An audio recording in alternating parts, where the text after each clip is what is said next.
प्यारा बालको स्वागत आहे तव्हांजो सिंधी साहित्य जो ॿारो जी हिन किताब जंहिंजो नालो आहे अदबी सुगंध। असीं पढ़ी रहिया आहियूं नसुर। हिन में असीं पहिरीं पाठ 13 ताईं पूरा करे चुकासीं। अॼु असीं शुरू करे रहिया आहियूं पाठ 14 ॾाहर सेन स्मारक, जेको कि अजमेर में आहे। ऐं तव्हां ॾिसंदा कि पेज नंबर 83 ते जिते पाठ शुरू तो थे उते ॾाहर सेन स्मारक यानी कि सिंधुपति महाराजा ॾाहर सेन जी प्रतिमा ॾिनल आहे, जेको घोड़े ते सवार आहे। ही हिकु राजा थी गुज़रियो आहे। ऐं अचो त अॼु हिन पाठ खे शुरू था कयूं।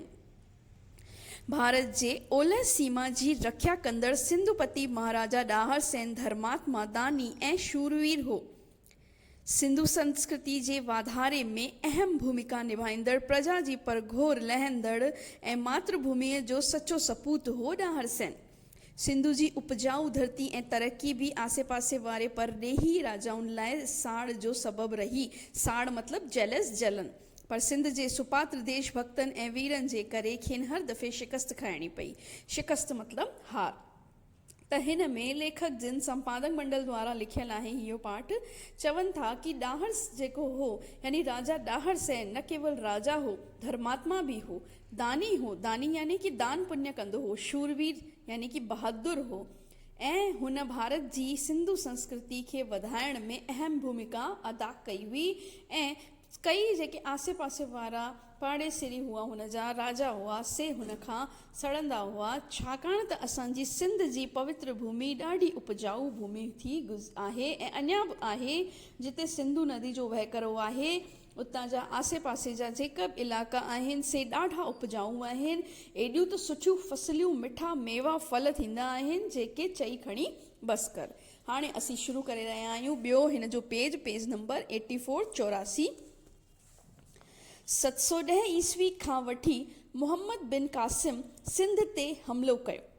देवल बंदरगाह खां थींदो ॾाहर सेन जी राजधानी अलोर ताईं पहुती। अलोर हिकिड़ी जॻह जो नालो आहे। ॾाहर सेन ऐं उन जी सेना बहादुरीअ सां मुक़ाबिलो कंदे दुश्मननि खे टोटा चॿाराया। टोटा चॿाइण मतलब कि हार ॾियणु, शिकस्त ॾियणु।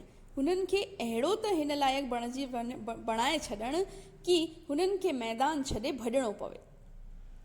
ऐं ही ॻाल्हि लेखक साहिब करे रहिया आहिनि 710 ईस्वी खां वठी जॾहिं मोहम्मद बिन कासिम सिंध ते हमलो कयो हो। सिंध किथे आहे बालको? पाकिस्तान में आहे। दुश्मन सम्झी विया त सिंध फतह करणु सवली ॻाल्हि न आहे। इन करे उन्हनि छल कपट सां ॾाहर खे शिकस्त ॾिनी। छल कपट थींदो आहे सिधे रस्ते न, बल्कि दिमाग़ जो इस्तेमालु करे शिकस्त ॾियणु। यानी कि हुननि खे पतो पइजी वियो कि राजा ॾाहिर सेन शूरवीर राजा आहे। सिधो सिधो अगरि सिंध ते हमलो कंदासीं त राजा ॾाहिर खे कॾहिं बि शिकस्त न ॾेई सघंदासीं, हाराए न सघंदासीं। तंहिं करे हुननि छा सोचियो? छल कपट सां दिमाग़ जो इस्तेमालु करे असीं सिंध ते कब्ज़ो कंदासीं। हू आख़िर साह ताईं लड़ंदे लड़ंदे जंग जे मैदान में शहीद थी वियो। केरु शहीद थी वियो? राजा ॾाहिर सेन। यानी लड़ाई त थी ऐं हुन में शहीद थियणो पियो। उनखां पोइ संदसि ज़ाल लाडी बाई, भेण पद्मा, धीअरूं सूर्य कुमारी ऐं परमाल बि दुश्मननि जो आख़िरी साह ताईं मुक़ाबिलो कयो। यानी कि न केवल राजा ॾाहर सेन खुद शूरवीर, दानी, धर्मात्मा राजा हो।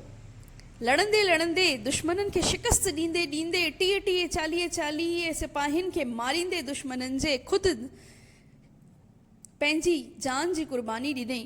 पर हुन जी ज़ाल यानी राजा ॾाहर सेन जी ज़ाल लाडी बाई ऐं राजा ॾाहिर जी भेण पद्मा ऐं राजा ॾाहिर ऐं लाडी बाई खे 2 धीअरूं हुयूं, पुट कान हो। ऐं हुननि धीअरुनि जो नालो हो सूर्य कुमारी ऐं परमाल। हुननि बि आख़िरी दम ताईं दुश्मन जो मुक़ाबिलो कयो। अहिड़ीअ तरह ॾाहर सेन जे सॼे कुटुंब पंहिंजे देश जी रक्षा लाइ बेमिसाल कुर्बानी ॾिनी। बेमिसाल यानी जंहिंजी का मिसाल नथी ॾेई सघे, जंहिंजो कोई सानी न आहे। यानी राजा ॾाहिर न केवल खुदि शूरवीर हो, पर हुन जो पूरो परिवार शूरवीर हो ऐं बहादुर हो।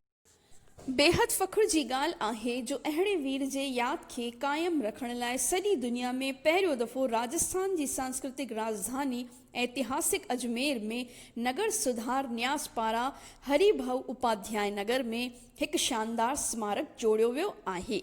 पहाड़ी छिपुंज विच में कुदरत जी सूंह सां सजायल सुहिणी जॻह ते ही स्मारक 30,000 वर्ग मीटर में पखड़ियल आहे। यानी कि असांखे संपादक मंडल द्वारा जेको ही पाठ लिखियो वियो आहे से ॿुधाए रहिया आहिनि कि राजा ॾाहिर साईं खे सम्मान ॾियण जे करे असां सिंधियुनि लाइ फ़ख़ुर जी ॻाल्हि आहे कि अजमेर में जेको सिंधी भाषी नागरिकनि जो गढ़ चइजे आहे उते पहिरियों दफ़ो राजा ॾाहिर साईं स्मारक ठाहियो वियो आहे नगर सुधार न्यास पारां ऐं इहो ठहियलु आहे अजमेर में हरिभाऊ उपाध्याय नगर में 30,000 वर्ग मीटर में।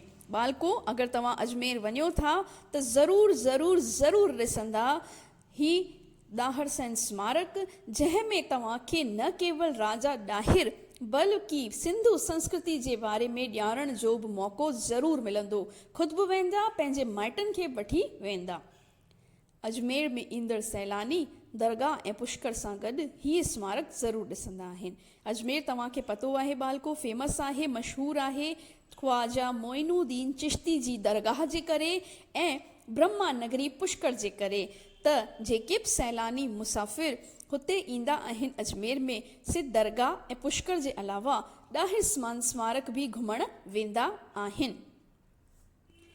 हिन स्मारक में राजा ॾाहिर साईं जी घोड़े ते सवार अष्टधातु सां ठहियल प्रेरणादायी प्रतिमा ख़ुदि ब ख़ुदि ध्यानु छिके थी ऐं हिन वीर आॾो श्रद्धा विचा कंध झुकी वञे थो। यानी कि राजा ॾाहिर साईं जी प्रतिमा अहिड़ी त मनमोहींदड़ आहे कि असां जॾहिं हुते वञूं था त ख़ुदि ई असांजो ध्यानु छिके थी कि अहिड़ा वीर सिपाही सिंध में बि थी चुका आहिनि जंहिं देश मथां पंहिंजी कुर्बानी ॾिनी आहे ऐं अष्टधातु जी हीअ प्रतिमा ठहियल आहे। गॾोगॾु जुदा जुदा टकरियुनि ते, टकरी मतिलबु थींदियूं आहिनि नंढियूं नंढियूं सो पहाड़ियूं ठहियल आहिनि। सिंधियुनि जे इष्टदेव झूलेलाल, गुरु नानक देव, श्री चंद्र भॻवान, संत कंवरराम, हेमू कालाणी, राणा रतन सिंह ऐं स्वामी विवेकानंद जूं संगमरमर जूं दिलि छिकींदड़ मूर्तियूं स्थापित आहिनि। हुते न केवल आहे त उहो ॾाहिर साईं स्मारक, पर मां तव्हांखे जीअं पहिरीं ॿुधायो त तव्हांखे सिंधु संस्कृति जे बारे में ॼाणण जो मौक़ो मिलंदो अगरि तव्हां स्मारक हुनखे विज़िट कयो था त हुते संगमरमर जूं असांजा जेके ॿिए देवी देवता या असांजा शहीद जीअं हेमू कालाणी, राणा रतन सिंह थी गुज़रिया आहिनि उन्हनि जूं बि प्रतिमाऊं आहिनि। ऐं ही नंढियूं नंढियूं टिकरियूं ठहियल आहिनि, नंढियूं नंढियूं पहाड़ियूं चट्टानुनि खे कटे करे इहो ठाहियो वियो आहे स्मारक त उन चट्टानुनि ते हीअ मूर्तियूं स्थापित कयूं वयूं आहिनि। स्मारक जे अंदरि टकरियुनि ऐं मुख्य भवन आहिनि। टकरियूं यानी कि तव्हांखे ॿुधायो हिकिड़ो त टकरियूं आहिनि, चट्टानूं आहिनि, ॿियो मुख्य भवन बि ठहियलु आहे यानी हिकु हॉल वॾो सारो ठहियलु आहे। सामूहिक भवन ऐं जलसनि लाइ, जलसा मतिलबु कि असांजा छोटा मोटा जेके फंक्शन थींदा आहिनि उहे बि उते थींदा आहिनि लाइ तमामु वॾो शाही मैदान बि आहे। हिकु पासे चच सभा भवन आहे। भगत कंवरराम खुलियल मंच आहे जिते वक़्त ब वक़्तु घणेई कार्यक्रम थींदा रहंदा आहिनि ऐं हज़ारे माण्हू शामिल थी आनंद वठंदा आहिनि। स्मारक जी सूंह में 4 चंड लॻाइण लाइ भारत जे नक्शे में तलाउ ऐं पाणीअ जो फुहारो ठहियलु आहे। यानी कि हिकु तलाउ बि ठहियलु आहे जेको भारत जे नक्शे जी शेप में आहे ऐं फुहारो आहे, मंच आहे, यानी कि ॾाढो ई वॾो स्मारक हू ठहियलु आहे। हुते ॾाढियूं शयूं तव्हांखे ॾिसण लाइ मिलंदो, खुलियो खुलियो सो आहे ऐं उते ॾाढा प्रोग्राम थींदा आहिनि। मुल्तान जी मशहूरु आदि शक्ति हिंगलाज माता जो मंदिरु आहे जंहिंजी श्रद्धालु श्रद्धा सां पूॼा कंदा आहिनि। चवनि था त 52 शक्ति पीठनि मां मुल्तान में माता जो सिंदूर करियो हो। सिंदूर खे बि हींग चइबो आहे ऐं उन जॻह ते हिंगलाज माता जो मंदिरु ऐतिहासिक अहमियत रखे थो। उन जी यादि ॾियण लाइ ई स्मारक ते हिंगलाज माता जो मंदिरु जोड़ायो वियो आहे। बालको अगरि तव्हां सिंधियुनि जी हिस्ट्री ॾिठी हूंदी इंटरनेट ते बि त तव्हां हिंगलाज माता जे बारे में ज़रूरु ॿुधो हूंदो। सिंध पाकिस्तान में अञा बि हिंगलाज माता जो मंदिरु आहे ऐं उहो पूॼो वेंदो आहे। ऐं नवरात्रनि में त छा त हुते भीड़ लॻंदी आहे, छा त माण्हू हुते पूॼा आरती कंदा आहिनि। त हुन जी ई यादि ॾियारण लाइ ॾाहिर साईं स्मारक में बि हिंगलाज माता जो मंदिरु हिकिड़ो ठाहियो वियो आहे ऐं तव्हां वेंदा त हिंगलाज माता खे बि ज़रूरु नमन करे ईंदा। स्मारक में चट्टानुनि ऐं दीर्घाउनि जो रूप ॾेई हिन में महाराजा ॾाहिर सेन, राणी लाडी ॿेई, पद्मा देवी, सूर्य कुमारी ऐं परमाल जे जीवन सां जुड़ियल प्रेरणा ॾींदड़ ऐं मन मोहींदड़ चित्र लॻल आहिनि। गॾोगॾु मुख़्तसर इतिहास बि लिखियलु आहे, यानी कि हुते न केवल चित्र ॾिनल आहिनि पर हुते इतिहास बि हुननि जो लिखियलु आहे, ताकि जेके बि ॿी जात वारा बि या असां सिंधी बि अगरि पंहिंजी हिस्ट्री इतिहास मां अणॼाणू आहियूं त पढ़ी करे पंहिंजे इतिहास खे ॼाणी सघूं था, जानकारी हासिल करे सघूं था। स्मारक जे सिंधु संग्रहालय में सिंध जी सभ्यता, संस्कृति ऐं साहित्य बाबति घणेई तस्वीरूं लॻल आहिनि। टिमूर्ती कवि शाह सचल सामी, संत महात्माऊं स्वामी टेऊंराम, बाबा श्रीचंद, साधु हीरानंद, साधु नवल राय, साधु वासवाणी, साध बेले जा संत, शहीद हेमू कालाणी ऐं ॿिया स्वतंत्रता सेनानी ऐं सिंध जे मशहूर शख्सियतुनि जा चित्र लॻल आहिनि। यानी मां पेज नंबर बालको 84 खां हाणे 85 ते अची वई आहियां। उन में लिखियलु आहे कि हिन में संग्रहालय बि ठहियलु आहे ऐं संग्रहालय में असांजा संत महात्माऊं हुननि जी जीवनी लिखियलु आहे, चित्र लॻल आहिनि त असांखे हुननि जे बारे में बि जानकारी मिले थी। सिंधु संग्रहालय जे विच में ठहियल शानदार स्मारक ते सिंध जा अहम यादगार स्कूल, कॉलेज, शहर ॾेखारिया विया आहिनि। भाषा ऐं साहित्य सां वास्तो रखंदड़ घणेई तस्वीरूं मौजूदु आहिनि। यानी उन संग्रहालय में असांखे सिंधु संस्कृति, सिंधु साहित्य जे बारे में सिंधु कवि लेखक थी गुज़रा आहिनि, जेके बि सिंधी पढ़ाईंदड़ कॉलेज वग़ैरह आहिनि, स्कूल आहिनि, उहे शहर ॾेखारिया विया आहिनि। यानी कि शहर स्कूल जिते शहर उहे जिते कि सिंधी स्कूल कॉलेज हलंदा आहिनि, तालीम ॾिनी वेंदी आहे सिंधी जी, उहे ॾेखारिया विया आहिनि।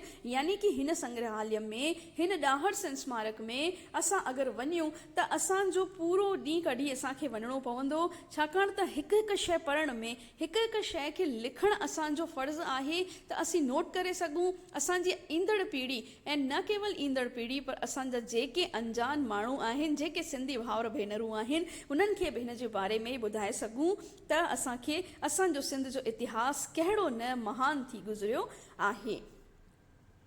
क़दीम सिंधी संस्कृतियुनि जी मूर्ति कला ऐं ऐतिहासिकता साबित कंदड़ निशान रखियलु आहे, जंहिंसां असांखे सिंध जो साक्षात दर्शन थो थिए। साक्षात मतिलबु साक्षात साम्हूं। स्मारक जे पुठिएं दर जे भरिसां धरतीअ ते सिंध प्रांत जो नक्शो ठहियलु आहे। हाणे पहिरीं असीं ॾिठोसीं कि भारत जे नक्शे जे शेप में हिकु तलाउ ठहियलु आहे। हाणे पुठियां जी तरफ़ यानी स्मारक जे पुठियां बालको मूंखे त ईअं लॻी रहियो आहे ॼण मां ख़ुदि अखियुनि जे साम्हूं मुंहिंजे ॾाहिर सेन स्मारक घुमी रहियो आहे ऐं अहिड़ो त चित्र चिटियल आहे हिन पाठ में, लॻे पियो ॼण सभु अखियुनि जे साम्हूं थी रहियो आहे। छा तव्हांखे बि अहिड़ो लॻी रहियो आहे? कमेंट करे मूंखे ज़रूरु ॿुधाईंदा। त स्मारक जे पुठियां जी ॻाल्हि करे रहिया हुआसीं त उते सिंध प्रांत जो नक्शो ठहियलु आहे, असांजे सिंध जो नक्शो ठहियलु आहे, जंहिंमें उतां जे ज़िलनि ऐं मुख्य शहरनि खे उकेरियो वियो आहे। उकेरण मतिलबु कि नक्काशी कंदा आहियूं त कंहिं शइ खे उभारींदा आहियूं न, तीअं। ॿिए पासे वरी ॿारनि जे लाइ जुदा जुदा क़िस्मनि जा झूला लॻल आहिनि। हक़ीक़त में हिन स्मारक ठहण खां पोइ न रुॻो भारतवासियुनि पर दुनिया जे जुदा जुदा मुल्कनि में रहंदड़ भारतवासियुनि जो पिणु ध्यानु छिकायो आहे। बालको ॾिसो त कहिड़ो न मज़ेदार वर्णन, कहिड़ो न वर्णन हिन में लेखक कयो आहे कि ॾाहिर सेन स्मारक में न केवल तव्हांखे सिंधु संस्कृति, साहित्य, असांजे राजा महाराजा, देशभक्तनि जे कवि लेखकनि जे बारे में ॼाण मिले थी, पर भारत जो नक्शो आहे, सिंध जो नक्शो ॾिनल आहे। ॿारनि लाइ जुदा जुदा झूला लॻियल आहिनि ऐं देश विदेश मां जेके माण्हू अचनि था तिन जो ध्यानु ही स्मारक छिके थो। अचो त आख़िरी पैराग्राफ पढ़ी करे पाठ खे पूरो कयूं। आख़िरी पैराग्राफ आहे, साल 1997 खां वठी हर साल 25 अगस्त ते ॾाहिर सेन जयंती ऐं 16 जून ते बलिदान दिवस धूमधाम सां मल्हायो वेंदो आहे। यानी कि अगरि असां न वञी सघूं त हिननि मौक़नि ते त असांखे ज़रूरु वञिणो आहे, छाकाणि त 25 अगस्त ते ॾाहिर सेन जयंती ऐं 16 जून ते बलिदान दिवस राजा ॾाहिर सेन जो मल्हायो वेंदो आहे ऐं उहो ॾाढो ई धूमधाम सां मल्हायो वेंदो आहे। चित्रकला, गीत संगीत, डांस, तकरीर ऐं नाटक चटाभेटियूं थींदियूं आहिनि। यानी कि हर क़िस्म जा एंटरटेनमेंट प्रोग्राम हुते, मनोरंजन पूर्वक प्रोग्राम हुते थींदा आहिनि, जेके असांखे असांजी सिंध जी यादि ॾियारनि था, असांखे पंहिंजे सिंधी थियण ते फ़ख़ुरु महसूसु कराइनि था, फ़ख़ुरु था महसूसु कराइनि। हज़ारे माण्हू अची हिन मेले में शामिल थी श्रद्धांजलि पेश कंदा आहिनि। सॼे भारत मां ख़ासि करे राजस्थान ऐं सभिनी शहरनि मां बसूं भरिजी ईंदियूं आहिनि। ॾिसो न केॾे वॾे रूप में इहो मल्हायो वेंदो आहे। मालिको ईअं पियो लॻे ॼण मुंहिंजे साम्हूं ई इहो प्रोग्राम थी रहियो आहे ऐं मां साम्हूं दर्शक बणिजी सर्बी आनंद वठी रही आहियां, सॼे प्रोग्राम खे ॾिसी रही आहियां। यानी कि देश विदेश मां भारत जे हर कुंड कुड़छ मां माण्हू हिन खे ॾिसण लाइ ईंदा आहिनि। सॼे भारत मां, यानी कि ईअं न आहे कि केवल अजमेर में आहे त अजमेर मां ई अचनि, बल्कि सॼे भारत मां राजस्थान जे कुंड कुड़छ मां हिते माण्हू ॾिसण लाइ प्रोग्राम ईंदा आहिनि। त बालको इहो पाठ हिते ई ख़तमु थियो, जंहिंमें असांखे न केवल राजा ॾाहर सेन स्मारक जे बारे में पतो पियो, पर हुते छा छा आहे, कीअं कीअं हुते हर शइ सुठी तरह उकेरियल आहे, हिन जे बारे में जानकारी मिली। आशा कयां थी कि तव्हांखे पाठ ज़रूरु सम्झ में आयो हूंदो ऐं तव्हां अगरि ही वेंदा त अजमेर त ज़रूरु ॾाहर सेन स्मारक हिकु दफ़ो विज़िट कंदा ऐं पंहिंजे गॾोगॾु भाउरनि भेनरुनि मिटनि माइटनि खे बि वठी वेंदा।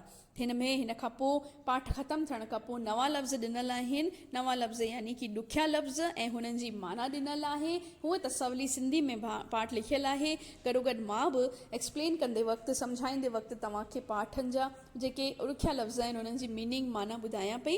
हिन खां पोइ अभ्यास जा प्रश्न ॾिनल आहिनि, तव्हां पढ़ंदा ऐं सुवालनि जा जवाब कॉपीअ में ज़रूरु लिखंदा। मिलूं था अॻिले वीडियो में, तेसीं ताईं जय झूलेलाल।